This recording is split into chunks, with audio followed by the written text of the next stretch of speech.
if you are a bargain hunter and you're wanting to save some money on taxes and doing your taxes online, then you might be considering FreeTaxUSA. It's made several upgrades throughout the years, which I'm very excited about. And so this video, I'm going to be showcasing and doing a complete walkthrough of the tax software dashboard for FreeTaxUSA. Stick around. Hey guys, welcome back to the College Investor channel. I'm your host, Justine. Here we talk about all things investing and personal finance for millennials, and we do robust tax software reviews. Every single year, you can find all of our complete walkthroughs and reviews at thecollegeinvestor.com.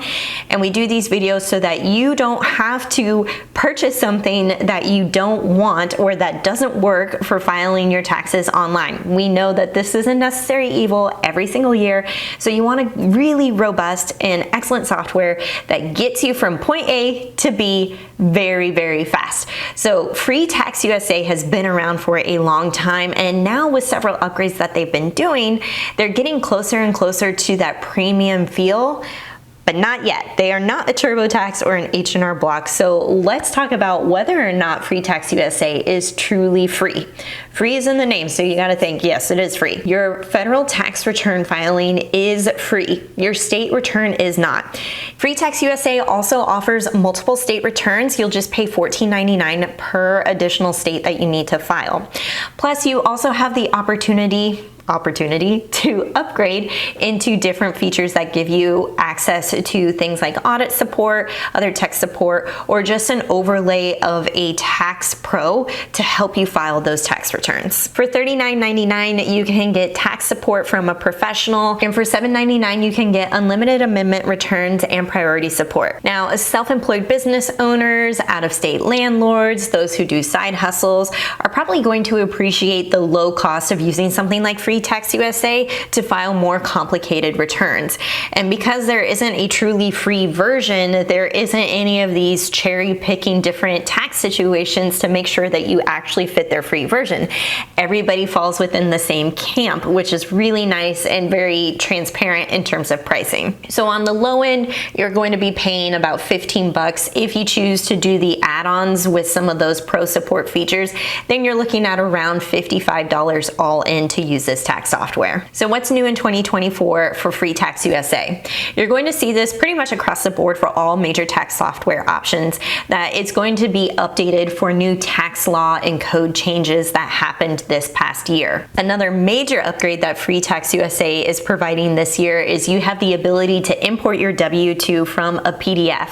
Now, 1099 uploads from a PDF are still not available, but the fact that they included a W-2 import from a PDF is amazing and a huge time saver. Also, with that tax support option of the $40, you'll also get phone support and personalized tax advice, which I think is really helpful, especially if you've done your taxes for a while and you kind of know what to expect, the W-2s, the 1099s, but you've also maybe added some investments or maybe a dependent or you bought a house.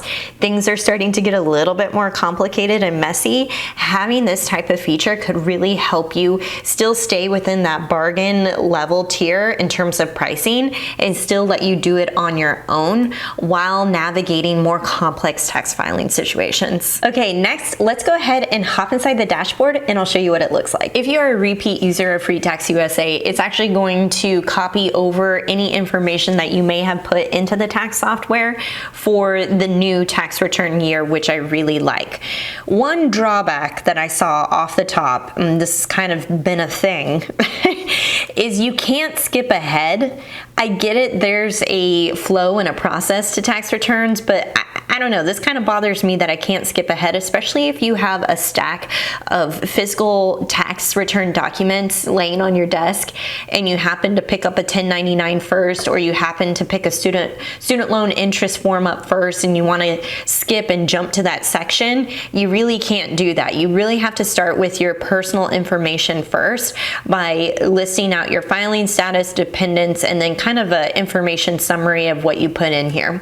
Now, I'm just putting in dummy information for the sake of this tutorial. By no means am I putting in my personal information, but it gives you an idea of how quickly you can get through some of the tax software. There is a bit of a manual process, but if you continue to use the software over and over again each year, it's going to save time and headache on some of the stuff that you input. So I started with the personal information, and then what I like about this visual, I'm a visual person when it comes to taxes because I don't know what I'm working on. I don't know what I should be working on is the better statement.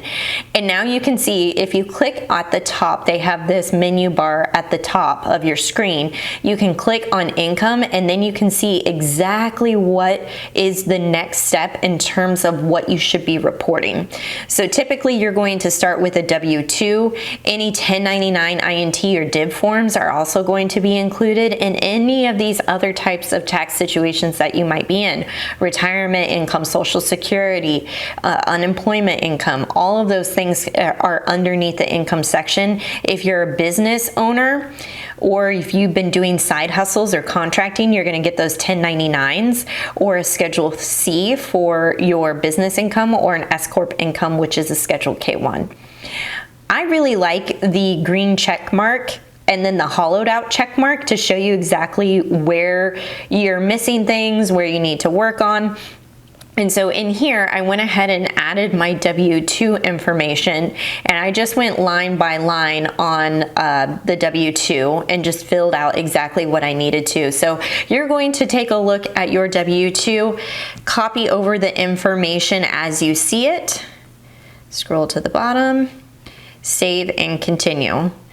And then it's going to ask for more information, and it was really good. I felt like the software was really good about catching errors if I reported something incorrectly. Now keep in mind, I'm just typing in numbers, so it definitely spotted some things that were not correct the first go around, which, you know, is good. I want them to catch that sort of thing.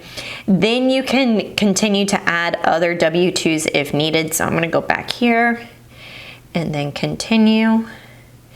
And then you're gonna see kind of a wages summary at the end. Once you get to this section of your income, and they have these little question mark buttons that you can pop open, and then it's gonna open up these pop-up helpful little knowledge base forms. The only thing about this is they could have done a better job at presenting this, because this is like scrolling upon scrolling for all sorts of income related questions or pop-ups that you might have, like what is a Schedule F, farm income and expenses. That could be you. So it is a little bit wordy, I will say that, whereas tax software like H&R Block or TurboTax is going to take out a lot of the jargon and only get what you need, but you're going to pay a premium price for that. So under the income section, if there are things that you need to report, it's going to show here a start button for you to add that form. If you don't have that form, you skip it, you move on to the next section. What was interesting about this is that last year I had reported I had a 1099 div form, and so it says needs info, and it said we saved your 1099 div information from last year, so it's easier to enter this year. I love that. So then you just click start, and then you can see the 1099 div. I put Ally Bank.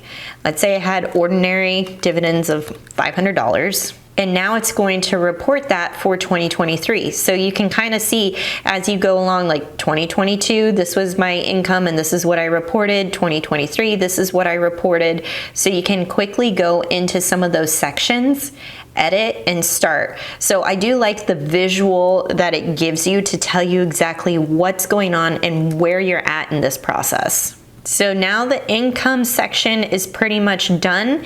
If you are a business owner, again, all of those related business forms are going to be right here under the income section. And I do like that you can do the menu of options to kind of pick and choose exactly which forms you need to complete. Okay, you can also report cryptocurrency inside of the tax software. If you didn't do any of these things, receive, sell, exchange, or gift, You can click no, save and continue. And then you get a nice little summary after each of the major sections has been filled out. Again, they're going to try to upsell you on some of those premium features, which is the $39.99 for the Tax Pro support, and then also any of the screen shares. And also you do get the ability to do screen share, which I think, you know, in this day and age, a screen share is so helpful. So let's move on. Now we can finally move on to deductions and credits. And so, oh, this looks new from last year. I don't remember they're doing icons. This is very similar to H&R Block, actually. So do you have any of these deductions? If you're a homeowner, you made a donation, taxes paid, out-of-pocket medical expenses. Let's just see what's going on here. Donations to charities. Okay, not exactly a quick definition, but a good breakdown if you wanted to know what qualifies. So let's go ahead and click cash donations. Let's say we donated $1,000. I wonder why this said yes. So you do really have to go line by line to make sure that everything is accurate. Then it's going to give you a recommendation of itemized deductions versus standard.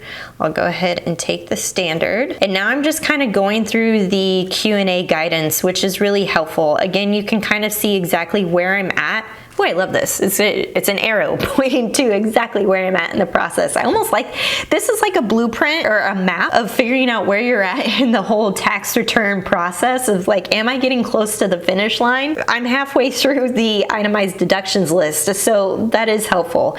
It is more of a manual process to do FreeTaxUSA, but I'm saving a lot of money by using a software like this, and I feel like some of the enhancements that they've done so far has been really helpful.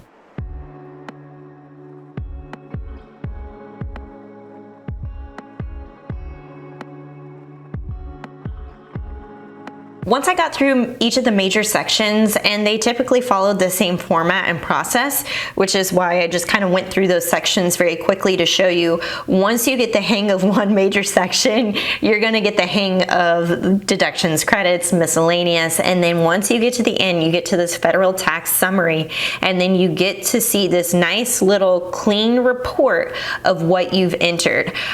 I would definitely take a look at the documents that you have in hand or digital documents and bump that up to what exactly you put into the software so you know you have everything accounted for. And so I just found this really easy to use. It was a little clunky in terms of if there's something that you didn't know, and the jargon and the pop-up windows was kind of a lot. If you get overwhelmed with that sort of thing, then I think something like the Tax Pro support would come in handy, where you could have somebody walk you through, or maybe you're incurring an error, you have the ability to chat with an expert. And I also liked here up at the top, it's actually sticky here, it's just going to show you the potential federal refund that you might be getting based off of what you put inside of the tax software. So is FreeTaxUSA worth it? If you're looking to save on cost and you don't mind manually entering in a lot of your forms, then yeah, it could definitely be worth it. It's made some major improvements to the inside of its dashboard, and I found the user experience to be a lot more pleasant than in the past years that I've actually used the tax software, so that's been a huge plus. Now, you're not going to get the premium feature of being able to automatically import tax forms like you would with a TurboTax, where it automatically syncs up with investing institutions so that you can report what happened inside of different investing accounts.